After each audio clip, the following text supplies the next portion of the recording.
उपचारिक शक्ति यानी कि हीलिंग पावर। क्या आपको पता है कि ये हीलिंग पावर कहाँ रहती है और हम अपना हीलिंग पावर का फायदा कैसे ले सकते हैं? इन सभी सवालों का जवाब आज के इस वीडियो में आप जान सकेंगे। दुनिया में हर कोई किसी न किसी बीमारी से ग्रसित है। जब आप डॉक्टर के पास जाते हैं तो वो आपको आपकी बीमारी का कारण आपका खान पान, दूषित पानी या फिर प्रदूषण के बारे बताता है। असल में हमारे खुद के बारे में गलत और नेगेटिव विचारों से ही हमारे शरीर में तनाव पैदा होती है और यही तनाव आगे चलकर बीमारियों का रूप धारण कर लेती है। दरअसल बीमारियों को ठीक करने का ये उपचारिक शक्ति यानी कि हमारा हीलिंग पावर हमारे शरीर में ऑलरेडी स्वाभाविक रूप से मौजूद है और वो है हमारा अवचेतन मन। हमारा अवचेतन मन एक मास्टर मैकेनिक है और शरीर के सभी बीमारियों से लड़ने का और उसे ठीक करने का सभी टेक्निक्स जानता है और मरीज के बदले हुए मानसिक नजरिए से ये एक्टिव हो जाती है। आपकी समस्या या बीमारी चाहे जो भी हो, आपके अवचेतन मन में रहने वाले भयंकर और नकारात्मक विचारों के कारण ही उत्पन्न होती है। इन विचारों की सफाई कर दो तो आप ठीक हो जाएंगे। जैसे कि आप जानते हैं कि हमारा दिमाग दो हिस्सों में बटा हुआ है। एक है चेतन मन यानी कि कॉन्शियस माइंड और दूसरा है अवचेतन मन यानी कि सबकॉन्शियस माइंड। चेतन मन वो अवस्था है जिसमें हम सोच विचार और तर्क के आधार पर किसी भी काम को करने का निर्णय लेते हैं और अवचेतन मन में हमारे सारे विचार, अनुभव और मान्यताएं यानी कि बिलीव्स, जो कुछ भी हम जानते हैं और उसे मानते हैं वो सभी हमारे अवचेतन मन में जमा रहती है। दिमाग के इन दोनों हिस्सों का अंतर को समझने के लिए आप साइकिल या बाइक चलाने का एग्जाम्पल ले सकते हैं। साइकिल सीखते समय आप चेतन मन से काम ले रहे थे। कई बार गिरे, संभले और बैलेंस बनाने का, ब्रेक लगाने का प्रैक्टिस किए, पर अब बिना सोचे साइकिल चलता रहता है, अपने आप मुड़ता रहता है और इसमें ब्रेक भी अपना सिचुएशंस के हिसाब से ऑटोमेटिक लग जाती है। ऐसा लगता है कि बस हम अपना साइकिल पर या फिर बाइक में बैठे और बैठते साथ ही ऑटोमेटिक चलने लगता है। ये सब अवचेतन मन करता है।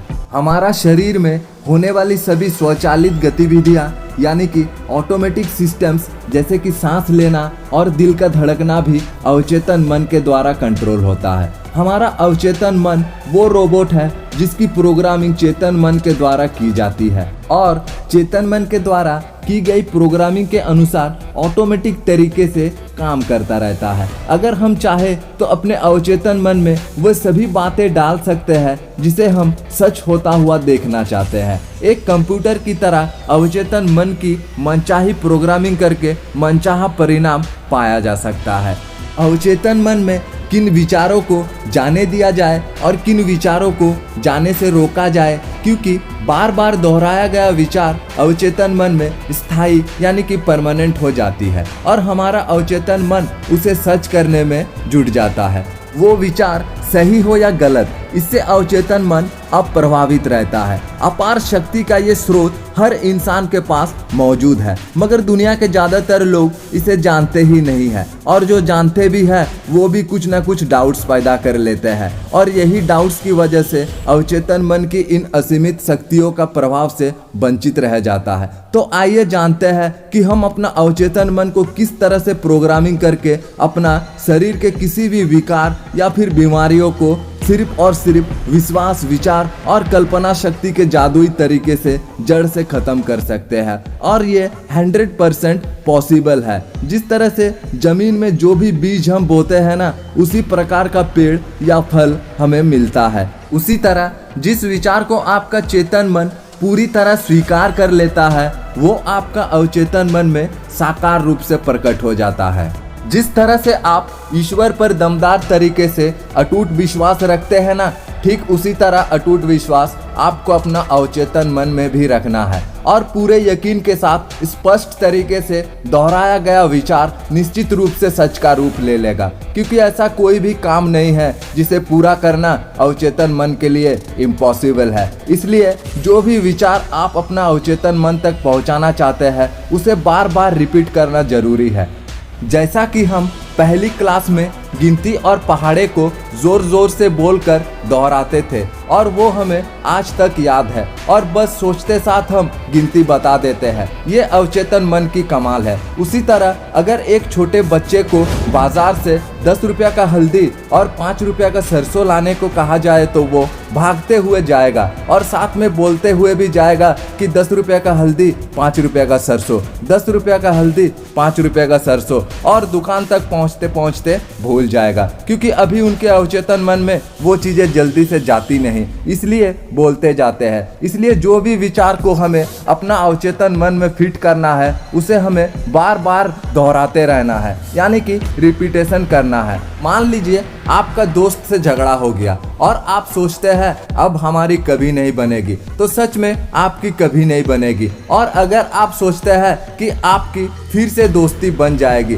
तो फिर से दोस्ती हो जाएगी। इसी तरह जीवन में जो भी अलग अलग चैलेंज आते हैं उस समय आखिरी वर्ड आपके दिमाग में जो भी गूंजता है, जैसे कि मैं मरूंगा, मैं फंसूंगा, मुसीबत बढ़ेगी, बुरे दिन आएंगे, नहीं हो पाएगा, बहुत मुश्किल है, तो अवचेतन मन आपका यही सब विचारों को हकीकत में बदल देगा। और इसके ऑपोजिट अगर आखिरी शब्द मैं जीऊंगा, सेहत ठीक हो जाएगी, खुशहाली आएगी, मेरी जीत होगी, मैं सफल बनूंगा, अमीर बनूंगा, मुझे भरपूर प्यार और सत्कार मिलेगा, तो अवचेतन मन ये सब कुछ हकीकत में बदल देगा। तो आपको भी अपनी बीमारियों के बारे में सोचना बंद कर देना है। चाहे वो कोई भी बीमारी हो, दिन भर में एक बार भी उस बीमारी का नाम न ले।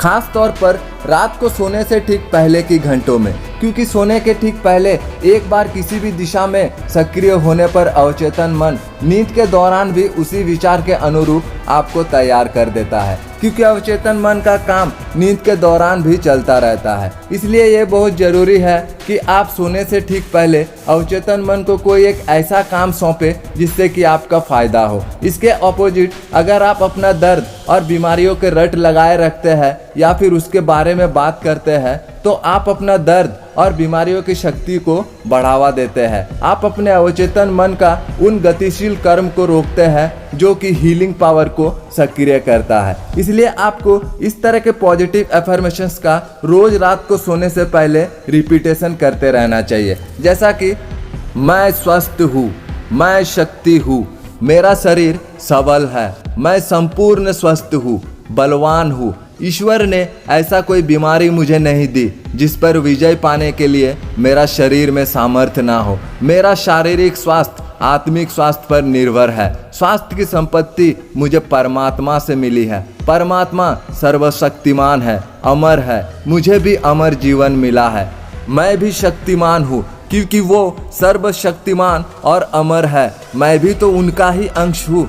इस तरह के विचार आपको दिन में भी भरते रहना है। जब आप काम कर रहे होते हैं तब भी, मतलब कि जब भी बीमारी याद आए तो आपको उस विचार को इस विचार में तुरंत बदल देना चाहिए। अवचेतन मन की शक्ति सीधी प्रतिक्रिया करते हैं। अगर आप रोटी मांगेंगे तो रोटी ही मिलेगा, पत्थर नहीं। मन विचार से उस वस्तु की ओर चलता है। जो बात आपकी मन की गहराइयों में सेट हो जाती है, जिसे हम लोरी की तरह दोहराते रहते हैं, वो काम होने लगता है। जिस तरह से जब आप एक नया घर बनाते हैं तो सबसे पहले उसका डिजाइनिंग या ब्लूप्रिंट बनाते हैं, फिर भवन निर्माता आपके डिजाइनिंग को फॉलो करके आपका घर बनाता है। सेम उसी तरह हमारा अवचेतन मन भी काम करता है। इसीलिए विचार शक्ति का प्रयोग करने के साथ साथ आपको कल्पना शक्ति को भी प्रयोग में लाना है। जैसा कि आप जो भी बनना या पाना चाहते हैं उसे अपना कल्पना में देखते रहना है। जिस तरह से चंद्रमा सागर में हलचल पैदा करती है, उसी तरह कल्पना की लहरें हमारे शरीर में हलचल पैदा कर देती है। अगर हम हर समय अच्छी कल्पनाएं करते रहे तो इसका सबसे बड़ा फायदा ये होगा कि हम हमेशा निरोग रहेंगे। इसीलिए दर्द में या बीमारी में आपको अपने विचारों के साथ साथ ऐसे कल्पना करते रहना है कि आपका दर्द कम हो रहा है, बीमारियां खत्म हो चुका है और आप बिल्कुल स्वस्थ और निरोग बन चुके हैं। आसपास के सभी लोग आपको बधाई दे रहे हैं और पूछ रहे हैं कि आप कैसे ठीक हुए। आपका प्रियजन या रिलेटिव्स आपको देख के खुश हो रहे हैं। सभी आपको बहुत सारा प्रेम और शुभकामनाएं दे रहे हैं। इस तरह की कल्पना हर रोज सोने से पहले विचारों के साथ साथ आपको एक पिक्चर या वीडियो के जैसा कल्पना में आपको देखते रहना है और बार बार इस कल्पना को दोहराते रहना है। दिन रात आपको इस कल्पना के ख्यालों में डूबे रहना है। बीमारी के हालत में भी विश्वास, विचार और कल्पना शक्ति की जादुई प्रभाव से आप निश्चित रूप से स्वस्थ हो सकते हैं, क्योंकि कुछ कल्पनाएं युग को बदल देते हैं और कुछ कल्पनाएं जीवन को। इसलिए परिस्थिति चाहे जैसा भी हो, कल्पना में हमेशा अच्छी चीजें ही देखते रहना है। तो इस तरह से आप अपने अवचेतन मन के उपचारिक शक्ति यानी कि हीलिंग पावर को मजबूत बना के किसी भी बीमारी को ठीक कर सकते हैं। वीडियो अच्छी लगी तो वीडियो को एक लाइक कर दीजिएगा। वीडियो कैसी लगी नीचे कमेंट कर दीजिएगा। तो आज की इस वीडियो में बस इतना ही। मिलते हैं दोस्तों नेक्स्ट वीडियो में कोई नई टॉपिक के साथ। तब तक के लिए गुड बाय।